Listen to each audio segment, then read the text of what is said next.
Hey, hi everybody. Welcome to our tropical exhibit. So, how are you doing today, Todd? Oh, everything's great. You know, it's so warm in here. It's like 78. I just came out of the other exhibit that we have here in the main hall. It's a lot colder. Absolutely. Over down in the Great Hall, you've got a local environment here to California where the water averages about 60 degrees, but here in the tropics, things are warm and wonderful, and you've got quite a lot of fish coming up to say hello to you. What's going on? Oh, you know, today we're going to go ahead and feed the rays right up against the glass. You can see how they're getting ready. So that's going to be in a few minutes, but you know, welcome to our exhibit, which is modeled after a place in Palau.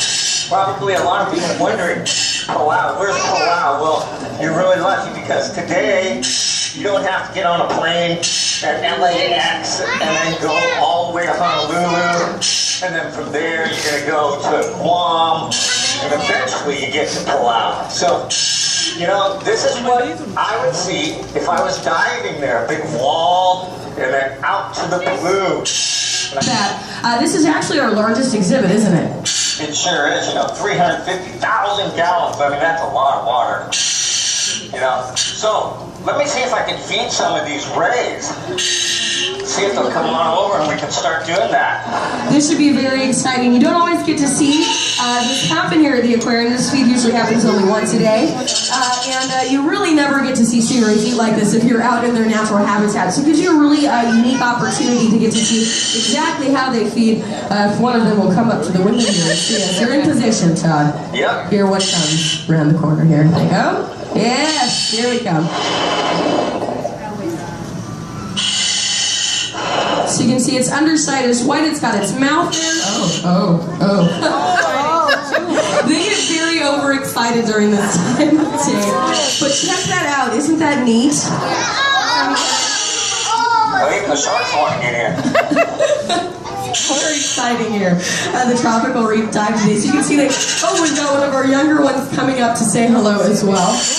Yeah, so we've got our little curly tail guy here, and we feed him actually on the surface.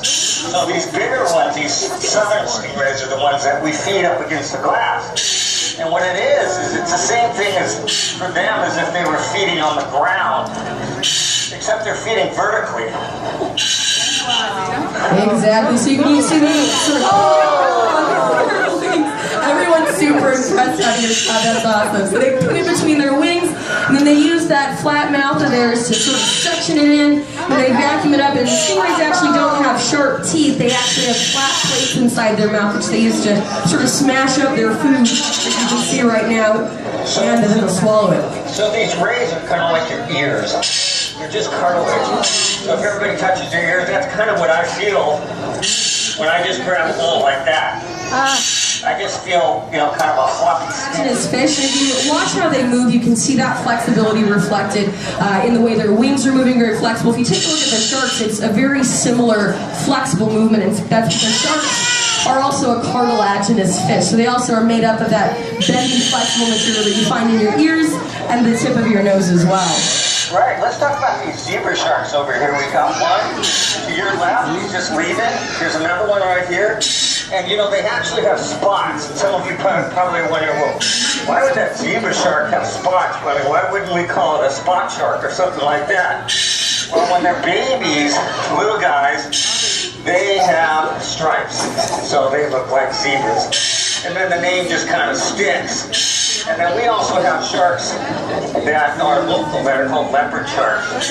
They get along, so we've actually relegated them to separate rooms. There's one living in here, and there's also usually one living in the tunnel on the opposite side of this exhibit, a little bit further back. That is Lou. This is Theo.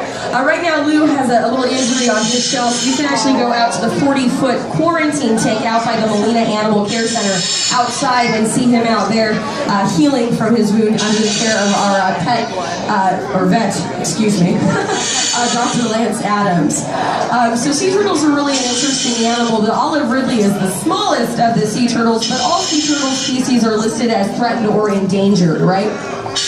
Yeah, they are. You know, most turtles really are pretty neat. And fortunately, in the United States, we've done a good job of bringing the sea turtle back. Some countries still are working on that process, but here in the United States, we're seeing an increase of them.